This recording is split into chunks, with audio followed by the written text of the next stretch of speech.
Hello everybody, thank you for choosing Portal. My name is Mike. And I'm Matt. And this is our first ever episode. Basically, this idea of, for this podcast was that we would go over everything dealing with movies, books, video games, all the shit that we love. Alright? Our mission is to bring you the best in sci-fi, fantasy, and general geek culture. So, to kick it off, what we're going to do first is talk about Star Wars Episode 8. Now, I love Star Wars, but I know that Mike is a way bigger fan, so I'm going to kind of let him lead this conversation. Absolutely. As I sip from my Kylo Ren mug, so a lot of news has been breaking about Star Wars Episode 8. Mainly concerning, they love Rian Johnson. Kathleen Kennedy, the chief honcho of Star Wars at Disney, is basically in love with Rian Johnson. Now, this is rare considering her other rocky relationships with other directors that have been trying to step into this world. So, he's going to do a new trilogy. He's going to make a whole new trilogy. Now, I'm suspecting it would be after Episode 9, so we're thinking around the ballpark of 2019. But Matt, what would you like to see him do in regards to the new direction? Yeah, because they're saying, it's going to take us to places we've never been. So yeah. I'm assuming outside this Skywalker lineage. But what would you like to see? I don't know. I think I kind of lean towards being shocked if it leaves the Skywalker lineage, because that's been the plan of the first 9, which we haven't seen those unfold yet. And if they're going to label it 10 through 12, in my opinion, it's going to at least relate to them. It might not be as centered on them, and it might not be on the same planets that we've seen it, but it has to in some way relate, or it would be a standalone Star Wars story, like, the Solo movie or Rogue One. That's my opinion. I think, especially because they're bringing him on after working with the new trilogy, that they'd want him to do something relating to that. It only kind of makes sense to me. Exactly. Now there's a lot of strings being sewn at this point, right? So you have the the Star Wars world in Disney, that's being put together. Disney at this point is like, they're just monopolizing all their pieces, all right? They have many different hands, and it's just like, the movie franchise is going to be number one. Mm-hmm. So, there's just so many. It's just endless possibilities this guy could go in a galaxy far, far away, where, as the Skywalker trilogy, it's got to end. Or not the trilogy, I'm sorry, but, the Skywalker story has to end at some point. Yeah. You know what I mean? Like, I get that. It's been damn near 9. Yeah, I get that. I think it would be cool, because you were telling me earlier that, you think it might go the Old Republic way, and I played those games when I was growing up, and I think that'd be really cool. I mean, it was kind of like a kick in the nuts when, Disney bought Star Wars and like all the old canon erased books, but now they're nitpicking and taking what they want. So personally, I'd like to see them do like a story about Revan, and the Revan and the Mandalorians. Mm-hmm. There's a Boba Fett being tossed around. You know what I mean? That time frame. It is what I think about for Star Wars, because that's the movies I grew up on. That time frame for me is, it's just, alright. Yeah, I don't know, I feel like Boba Fett movie, if and when it happens, is sort of like the business move to make sure all the old fans are brought right back, you know what I mean? Because Boba Fett was such like an underrated hero, like he wasn't supposed to even be that big of a part in the original trilogy. They kind of blue-balled us with that. And everyone fell in love with him, you know what I mean? And it's kind of like, this guy's supposed to be the greatest bounty hunter in the galaxy, is how they blow him up, and then he dies by falling into a pit, like, like an idiot, pretty much. He just kind of like, I don't know, it's sort of dopey, like Three Stooges kind of ending, you know what I mean? Exactly. It was just, for the sake of moving a movie along, did the job, but this guy's got to be better than that, right? Yeah. He's a fucking Mandalorian. Yeah. Anyway, so Star Wars it's gonna be a Star Wars Christmas until I'm fucking dead at this point. Yeah, I mean, why not? It's gonna just keep going until humans cannot be. Until Disney falls apart, which will never happen. Yeah, and that for me fills my heart with joy.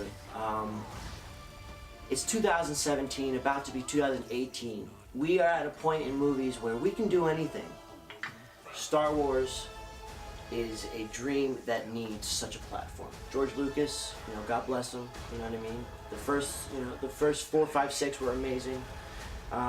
But he also kind of fell victim of this process when the prequels came out, and they can go in and digital, CGI everything. Exactly. Like, this guy never sat with a movie and was like, I like the final product. He's like always trying to make it better, thus making it 10 times worse. Oh yeah, because that was the thing with the original trilogy is before it released, it was a completely different movie because he looked at the final product and was like, no, I hate this. Yeah. And he was kind of one of the fathers of modern day post-production because he went back in and re-edited everything. He didn't reshoot. He took all the footage he had before, re-edited it, and made it into the original trilogy that we know now, which I think is crazy.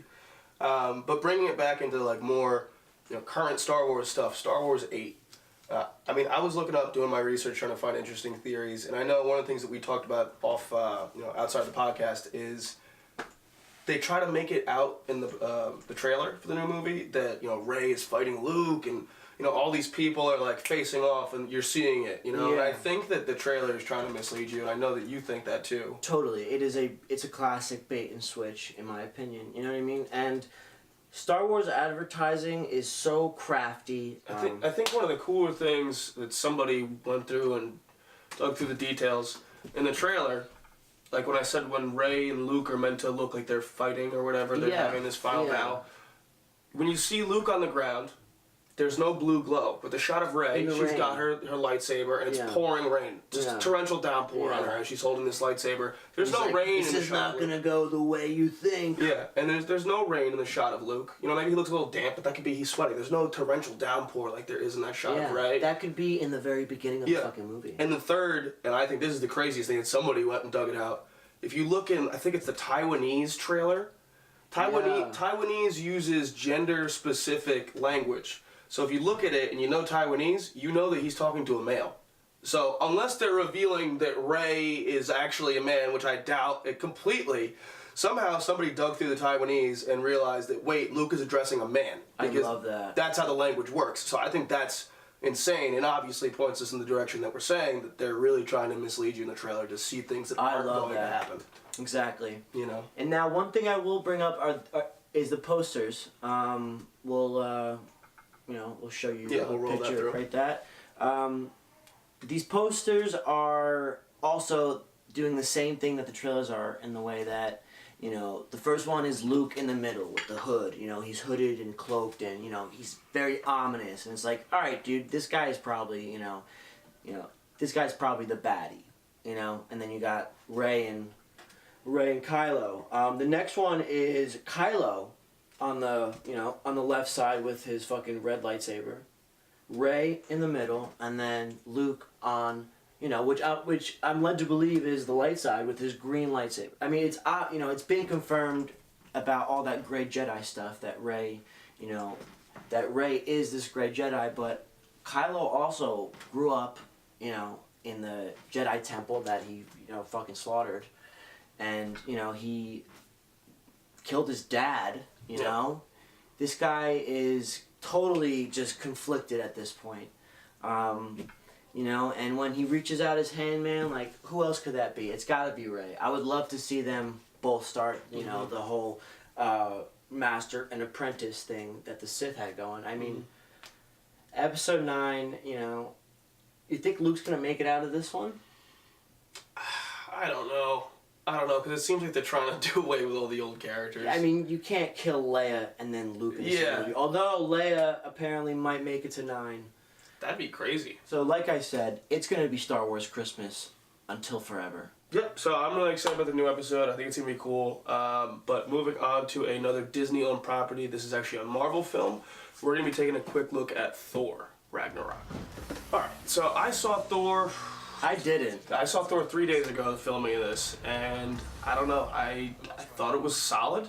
I don't think you can go wrong with the combination of Led Zeppelin and superhero fighting. I think most people are going to agree with that, It's a pretty sweet combination. Dude, that trailer, man, it was that trailer was something else. Yeah, and also like the font they use, it's got that whole like 80s Galaga look to it. I love what they're doing with that, man. I'm telling you, Marvel, Disney, Star Wars, these people, they know how to sell you on a dream, you know?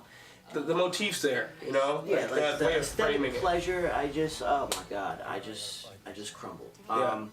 But, you know, from the way it looked to me, it kind of seemed, you know, especially from the trailer, you know, the jokes were, they were funny, they weren't totally necessary. Too much.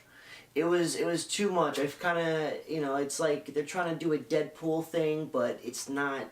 It's not Deadpool though. Yeah. Like Deadpool even in the comics was that guy. It doesn't translate, you know what I mean? Deadpool even in the comics was that guy. I think that's a big reason a lot of diehard fans of that comic loved that movie, whereas now they're trying to take that comedy side and throw it into every single Marvel movie. Exactly, and you don't got to do that No. to sell me on it. No. You don't have to do that, and that's what you were saying. You know, you were saying that, you know, just the jokes were just almost like, it was almost suffocating. You know, some like limited spoilers, but you know, one of the first scenes. Yeah, spoiler alert. But one of the first times you see, what's it called? Their home, Asgard.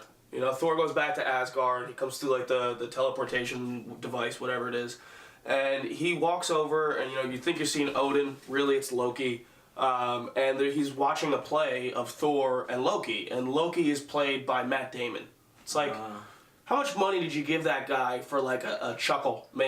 Maybe somebody laughed, but I didn't think it was that funny. It's like the same thing in like Interstellar when they just wake him up. Yeah, I don't know. You've never seen Interstellar. I never saw Interstellar, so I'm not even sure. You know what? Like, I feel like with people that can't really finish a movie, they're just like, I just think maybe Matt Damon should just come in out of nowhere. People will be so shocked. It'll be awesome. Yeah. Yeah, I don't know. I kind of thought, I don't really like the Hulk. I don't really like Thor that much. It's not really my realm, you know. Actually, when I was going to see it, we all but had walked up to the counter and we found out it was 3D. Now, I knew that there was a high possibility that my friend who planned it would have brought us to this 3D movie. I will never see 3D ever again after seeing, I forget what I saw, but it was fucking horrible. Yeah, please stop making 3D movies. If there's any movie executives that finally get their hands on this, I just hate it. I don't know what that extra $3 is worth, because I really don't know a single person that enjoys a 3D movie. And I feel like it's like a Curb Your Enthusiasm episode where it's like trying to find the one guy that specifically seeks out to go see a 3D movie. You know what? Want to give me a fucking 3D movie? Just, you know, since I'm putting this thing on my face to watch something, just have it be like a VR. Yeah. All right. Yeah. I'd be into that. It is so stupid. I gotta put sunglasses on to watch a movie. And she's like, wow, it's really there. But dude, no, it's fucking not. All right? 3D is a bust. Don't do it, guys. That extra $3 is not worth it. No, it really isn't. Especially when the popcorn's like $15. Yeah. But, anyways, I digress. You said you don't really like Thor. I think that Thor is kind of a cool idea. I do not know anything about Norse mythology. So, you know, in that same breath, I also was never a big, you know, it was just like, oh yeah, that like kind of Viking Roman guy with the hammer. Yeah. It wasn't me. I think, personally, it's cool to combine this sort of mythology aspect and like a sci-fi thing. Because, you know, it's a bunch of like Viking-ish warriors on a planet where they have like, you know, flying vehicles and it's super sci-fi. It's a cool combination of things, I think. But like I said, in the end, sometimes the jokes just kill it for me. I really thought the fighting scenes were awesome. Really thought the special effects and the CGI was great. The environment looked amazing. The music was great. But overall, kind of average. And then you throw in all these extra jokes that aren't necessary. You know, like, why do we need to see a dick joke about the Incredible Hulk? Who cares? You didn't have to do it. Who cares? You didn't have to do it. All right. Moving on from that. Taking a look at Stranger Things, right? The international sensation known as That Stranger Thing. Stranger Things 2. Now, if you haven't seen it yet, I don't know what you're doing. If you haven't seen it yet, you're a... You suck. But, major spoiler alerts, we're going to be discussing a lot of things from Season 2, so if we're you going to be haven't seen discussing it, everything. Just turn it off, come back to it later. If you haven't seen it, go watch it, you know, and and then just come back here, all right? In like 48 hours once you binge all of it and finish it. I was surprised because when this came out initially, I kind of had like this. It was like this weird fear of just like I gotta finish it, you know, because I know some sicko is already fucking ripping through yeah. the, you know, on the 8th one already. You know, and the internet has been really good with the spoilers. You know what I mean? By now, you probably have blocked all the fuckers on Facebook that have ruined other things for you. Game of Thrones. Yeah. Let's not even get into that one. Basically, the Duffer Brothers have done it again. They have brought us back to this just total Stephen King, James Patterson. Yeah, speaking of 80s. This is my God, it's just like, it's like how, a time travel how back much to the farther 80s. can you take us back? You know, the Ghostbusters thing was just beautiful. I love how the moms were taking the pictures. You know what I mean? Like, and the kids, I can't say enough about the kids. Now, I was hesitant when, upon seeing Mad Max, I kind of thought her acting was a little shoddy at first. I liked her. I liked her. I thought she was pretty good. I also love the name. You know what? Yeah, I love the name. It's another throwback to 80s kind of stuff. You know what I mean? Like Thunderdome and all that. I mean, but the girl really, she's a treasure, all right? You know, she definitely is filling the role of, you know, just, you know, because there was kind of this kind of thing like, oh, there's not enough girls in it, you know? Yeah, that's what I was going to say. In today's society, you know, that shit is just, you know, it has nothing to do about people's, you know, like the writer's personal views on it. It's just what makes a story a good story, all right? That's what I was thinking, because I like her character, but I was wondering to myself while I'm watching it, I'm like, did they kind of just want to put in a girl that's badass without having superpowers? You already have 11. No, but she's got superpowers. So is the point, like, you could still be a badass girl if you don't have 11's powers? You know what I mean? Because Mad Max is that person. You know, she, like, swings the bat at her own stepbrother. Yeah. She, like, hits him in the neck with the tranquilizer. You know what? It's actually kind of funny when you think about it now, because Max is red-haired, and you also think about that, but you also think about in It, you know, how Beverly, funny thing was, the Duffer Brothers were originally supposed to write It. But they wanted to so fucking bad because they're huge Stephen King fans. And instead, they actually got turned down and they wrote Stranger Things. Now, the girl in both of those franchises, I guess we would say, they're also there to show our young protagonists through you're also growing up. Through, like, puberty. Yeah, because you have that end scene at the snowball. Yeah. You know, exactly, where Lucas kisses Max and so 11 kissing Mike and all that. Exactly. Yeah. So they are congealing, and we're actually starting to care more and more about these characters. Winona Ryder, you know, she... way better in the second season. Finally tore away from that telephone, you know? She's not just... started drawing over...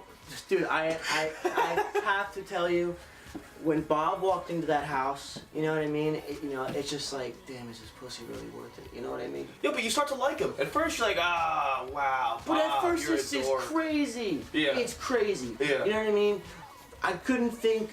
I would never have thought they would take the whole, like, Christmas lights thing, you know, and just turn it literally upside down, and it's like, this kid, Will Byers, he wasn't even in the first season that much. This kid can act, all right? Yeah. He was so frightening when he was convulsing on the ground. Yeah. I mean, and that's just the kid acting, you know what I mean? Yeah, dude, I can't say enough good things about the kids. Really good. And I was watching Beyond Stranger Things, which if you finish Stranger Things like we did, get on that really quick. It's pretty cool to see. Like, they fucking know what you want. Oh, absolutely. You see the behind the scenes kind of stuff with the producers, the kids, and all that. But some of the cool things that they were talking about was the illusions that they put in. So they're going through a Dragon's Lair. This is the first video game you see them playing. You see Lucas and Dustin playing, and they're arguing over who's going to get Princess Daphne, the blonde princess. Which is Max. Yeah. That's Max. So they're fighting over her before you even know that she exists. And then the very next thing they do, they go to Dig Dug, and you find out that this Mad Max exists. Also, Dig Dug is an important illusion because there's all this digging going on. Dig dug his hopper, dog. Yeah, going into the tunnels, digging around. There's monsters running around all the different tunnels. That's an allusion to the tunnels, which is a big part of season 2. These could be beautiful books. To me, this show is just screaming, just dripping, drenched in just 80s horror. Yeah. You know, it's just suspense. I could never have thought that a show would, you know, just make me feel all these different things, but at the same time, be so fucking familiar. Yeah. You know? Yeah. This is, you know, the Duffer Brothers are just genius for this, dude. Now, there's been talk about 5 seasons. In an interview that they gave to Variety, whatever blob, they see it, you know, they have some kind of foresight now, and they would hope to do 5 seasons. Now, the kids are aging so fast thanks to hormones in the meat and the milk. These kids are gonna, you know, their voices will change, and some child actors don't make it through that threshold. I mean, I think these kids are great, though. So I'd be shocked if somehow 3 years makes them into horrible actors. I can't see it. I don't want them to try and push it too long, because right now I still think it's very much like a passion project, even though it is as successful and big as it is. I think that you could still see that they truly care about the product they're making. Absolutely. So I don't want them to try and force it forward for the sake of trying to make more money off of it. No, and that will never happen, I feel, and that is what makes them good screenwriters. Yeah. Stranger Things has my heart. Nancy does not. It's bullshit. It's bullshit. Like, what was that, first of all? Horrible. Horrible acting. I'm sorry. I get it, she was trying to be drunk, but yeah, she seemed like she had something wrong with her. I don't know, like, and just the... That was hard to watch, man. Just the repetitiveness of it, too. Again, like, I get it, she's supposed to be pretty much blackout drunk, but, like, just bullshit. Oh, let's just party. We're partying. It's just the most obnoxious, like, annoying...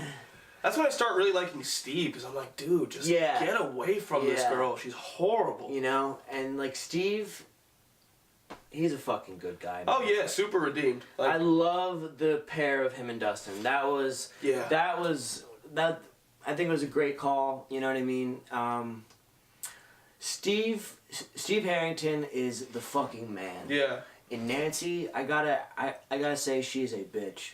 One of the things that really did me some joy was that guy that they meet, what's his name? Vodka Man. I forget his name. Little bit of water. Yeah, the conspiracy guy. Yeah. Which, you know, he was a fantastic addition to this whole conspiracy against the Hawkins lab. Now, when Nancy and Jonathan go in there, this guy is just putting them on blast, right? Yeah. Like, he is seeing, you know, transparent through, you know, I mean, he's seeing these fucking teenagers, and he's just, you know, breaking the ruse that are, you know. Yeah. That they're trying to, you know, they're not into each other. They're just friends. Yeah. He, absolutely. You know, he totally, you know, that really did do something to those two. And unlike our last topic, Thor, where they're forcing comedy, Stranger Things does a great job of just sneaking it in a nice way, where it's not, doesn't break into the story, doesn't, like, detract from what's really going on. It's not, you know, it's not compensating for a lack of something else, right? Mm-hmm. But, you know, I loved when, after that guy said everything, and the whole sharing the bed thing, too, I thought that was good. He was like, if I were you, I would just cut the bullshit and share the bed. Yeah, yeah. And, the morning after was great, though. He's eating eggs, and he's like, so Jonathan, how was the pullout? Dude, that was right. That was nice. That was great. That was great, man. What else was I going to say, though? I was going to say something else. You know, Jonathan and Nancy share this trauma bond, and it was such a thing to watch when the first season the roles were totally reversed, right? Jonathan is like, you know, pining after, and he's fully on the outside. Yeah, and fucking Steve was a dick and broke his camera and shit, and like, Nancy she needs to get her fucking shit together. I gotta say though, like, as far as the importance of roles go, she has the least developed storyline. I don't know what the hell's going on with her. Yeah, she's just love interest for the most part. Like, she's still in it. She knows what's going on behind the scenes. She's the point to the triangle, which is the clusterfuck between Jonathan and Steve. Yeah. And you don't know who to like anymore. Exactly. Because Steve becomes such a likable character, especially through the friendship with Dustin, and like he's still like the cool guy character, but in terms of like the high school dynamic, he's out because Mad Max's older brother, who was a giant piece of shit, replaces him in that sort of like social pyramid at the high school.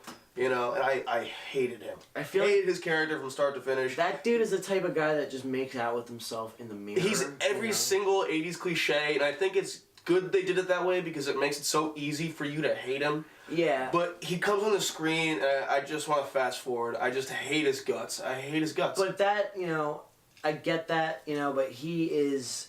I know that's not what you mean, but like he did a fucking fine job at doing an American accent. At being the villain, I think it's very challenging for the Australians to do the American accents. In closing, I would like to just cap off my thoughts on Stranger Things as do not run this shit into the ground. This has a chance to be one of the most beautiful series, that our children's children will grow up watching. Yeah, this has got to be the flagship of Netflix. I loved it. I got a 10 out of 10. 10 out of fucking 10. Even with Nancy's horrible drunk scene, 10 out of 10. It's bullshit. Yeah. It's just a part. We're just partying. But Stranger Things is not bullshit.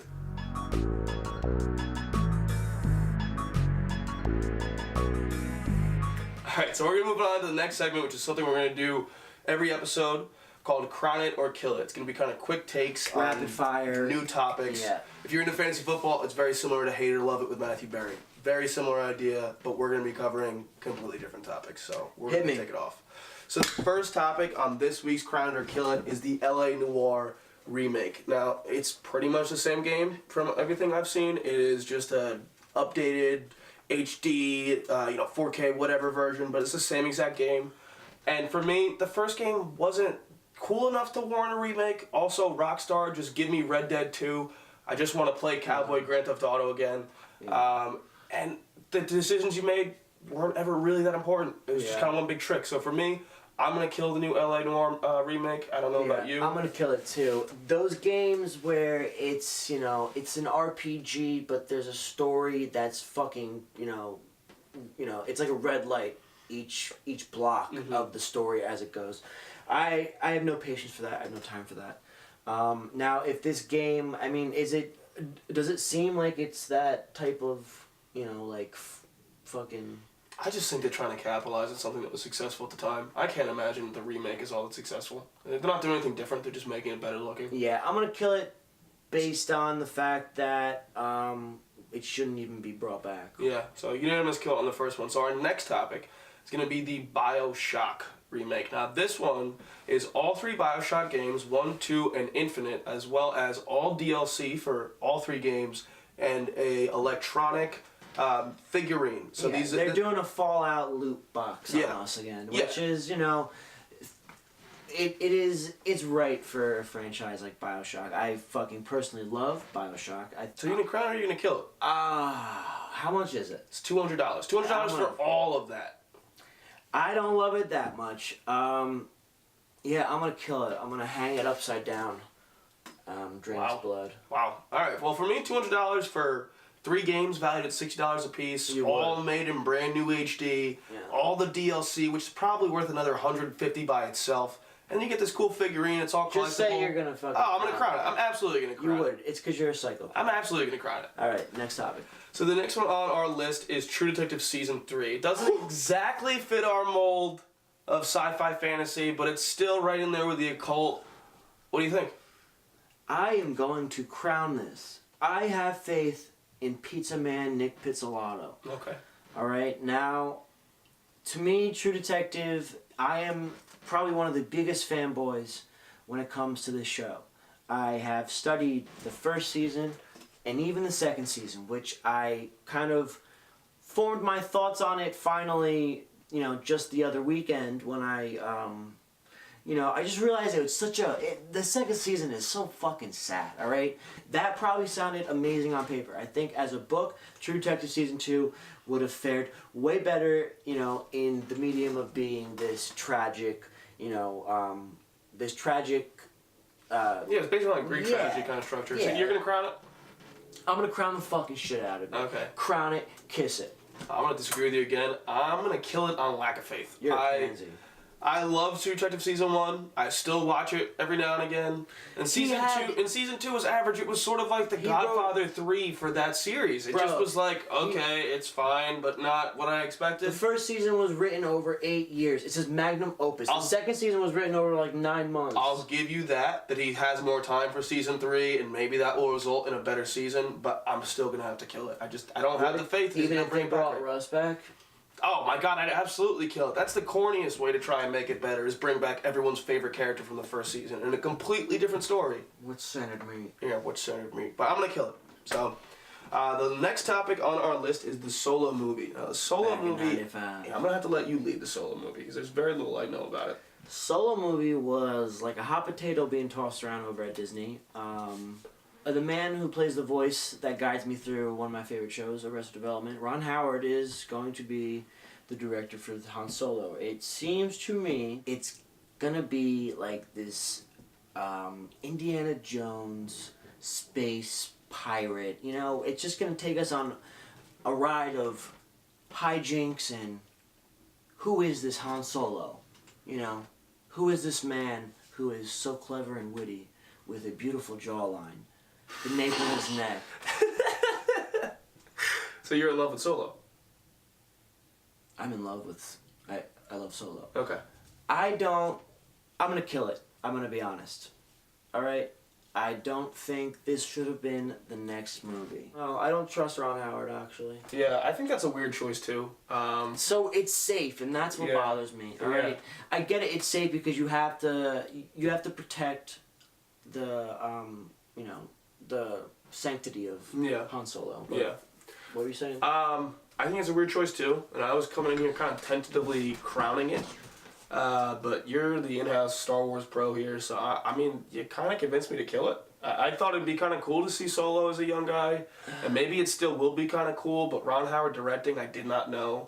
And it really has been back and forth, and honestly, I would like to see Boba before Solo, and that's kind of got put on the back burner. So. Even then, dude, you have to take us in that time between 4 and 5. Yeah. Alright, well, I guess we're going to agree on this one. Kill it. So the next topic would be the continuation of the Avatar saga by James Cameron, also known as the black hole money-sucking Illuminati's white devil privilege. Now, I am going to just say right now, if this turns out to be a flop, James Cameron will not make another single movie as long as he lives. I think he's got too much money to go out on that limb, but... Wait, did he do Transformers? Maybe. I know he did Titanic. He'll make another Titanic. Yeah. Yeah, I'm gonna kill this thing. I didn't want to see this brought back to life. I don't know what the obsession is, in bringing back these movies that did really well. If you could do it twice, voila. It's just I don't get it either. I really don't. I don't really like the movie. Avatar is Blue Pocahontas. I don't know what they're gonna do next. It's gonna be Blue Beauty and the Beast. They shouldn't keep on stealing Disney tropes. I don't know what the obsession is, and I mean, we were talking about it earlier. They pushed it back a year because they're gonna be filming sequels back to back to back to back, just like Harry Potter and Lord of the Rings. Yeah. Whereas those movies were good. That's a huge budget too. This movie was okay and crazy expensive. The last topic on our Crown or Kill It today is The Predator. The Predator is being directed by the same man who directed the Lethal Weapon series and a bunch of other highly successful action movies. Never seen the Lethal Weapon series. Yeah, they're good. They're good. Aside from Mel Gibson being an anti-Semite. But they are pretty good. And I think that if you want an action director who is like very well versed in doing it. That's the guy. This is your guy. That's the guy you want. Yeah. What I do think is kind of weird is the topic, the synopsis of it on IMDb is that it's going to take off where the first movie left off, and that the only survivor of the attack is going to come back and somehow interact with this new team, and that would be Arnold Schwarzenegger. So, if it's supposed to be right after, are they going to CGI Arnold Schwarzenegger like that one Terminator, or are they going to just cake makeup on this guy? Because I don't want to see him come out of the jungle look like he's 75. Yeah, I just don't get that. I'm gonna crown it, man. Yeah. I want to, you know what? Give it your best, bro. Yeah. You know, the Predator is, it's not like the greatest of, cool. the arch villains. I did like Alien vs. Predator. I thought that was a pretty good melding of the two. I would see it. I'm down to, Give it a shot. I'm down to give it a shot, yeah. I'm going to crown it too. I could see something's going wrong, like I said, but overall, I think it's worth the crown. So. I'd pay the $10.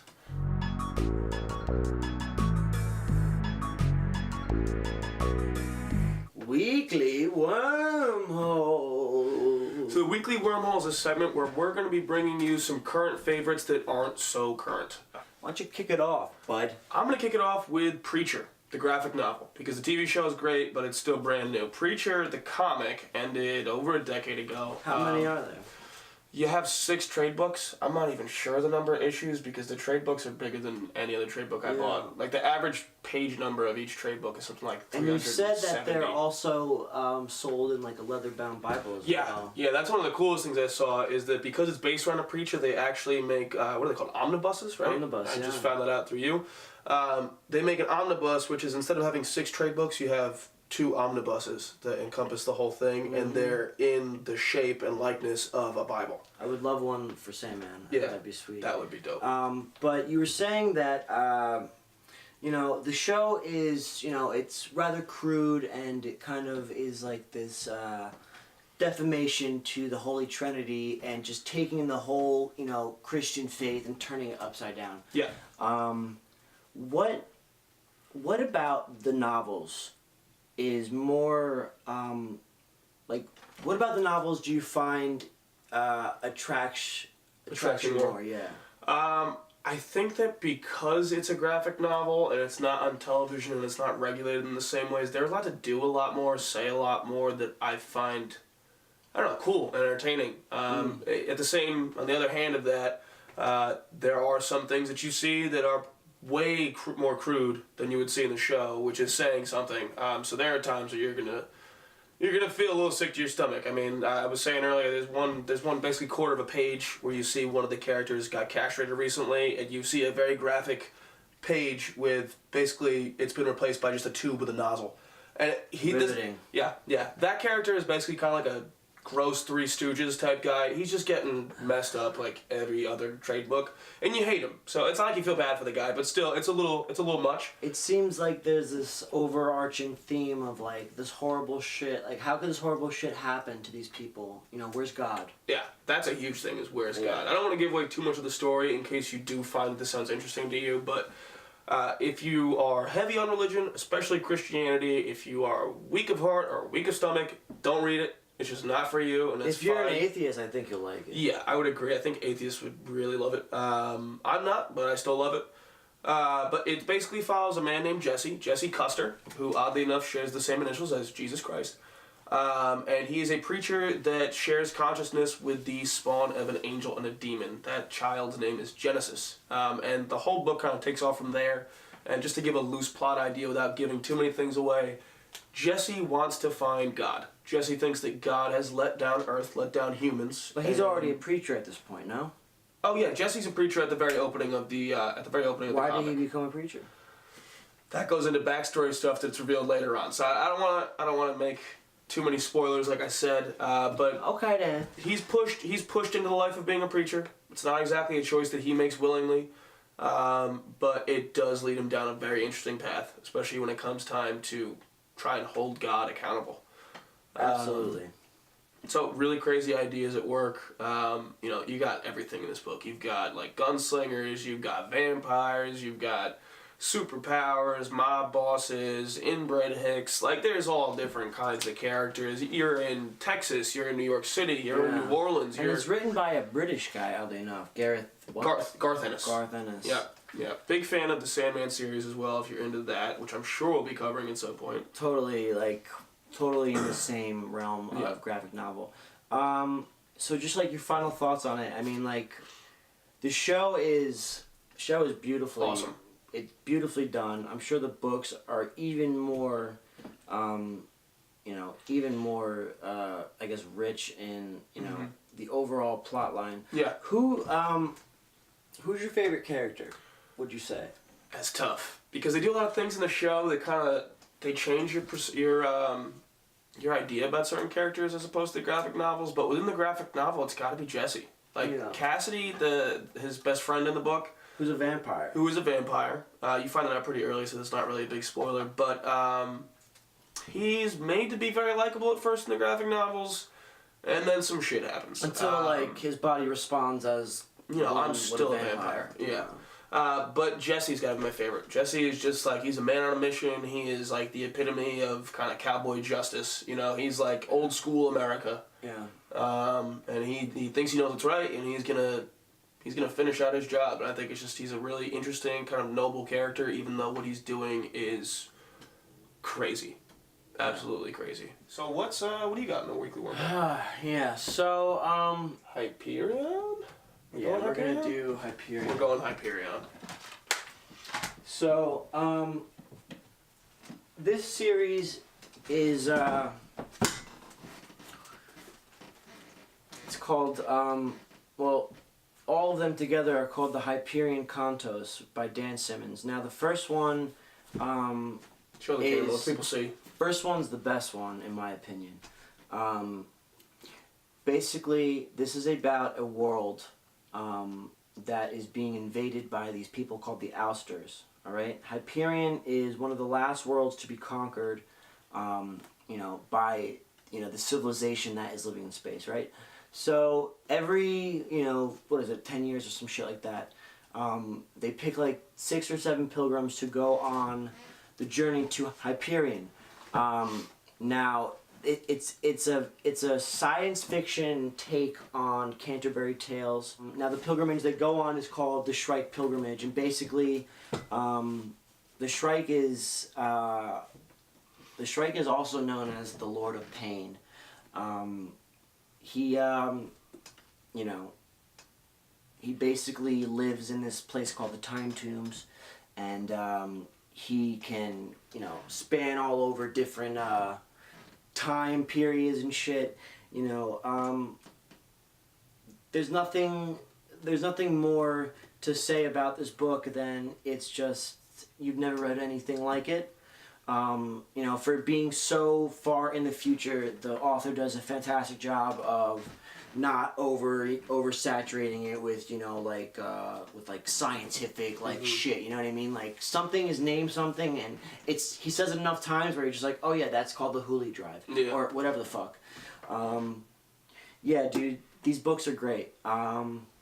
If you're looking for just a nice quick trip into this totally dystopian, far future world with metallic horned creatures. How old is this series? It's gotta be fairly old, right? Yeah. Because I know that our buddy's dad was into this. Yeah. Daryl Freeman is. Shout out Daryl Freeman. He's got this on audiobook. So the original publishing is 1989. 1989. Wow. And the first one is Hyperion. Then you got the Fall of Hyperion. Second one is Endymion. Then the Rise of Endymion. Notice the Shrike is on every single one of these. So this is these two are I knew it was gonna happen. These two are 300 years before these two. 300 years before these two.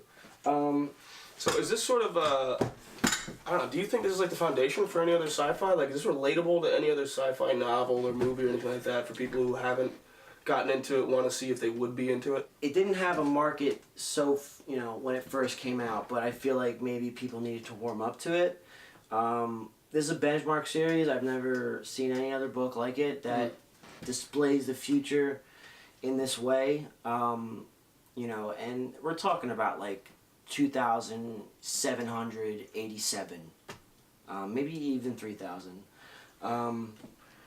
Dude, my buddy Christian turned me on to these. I fucking love them, dude. I think you guys would too.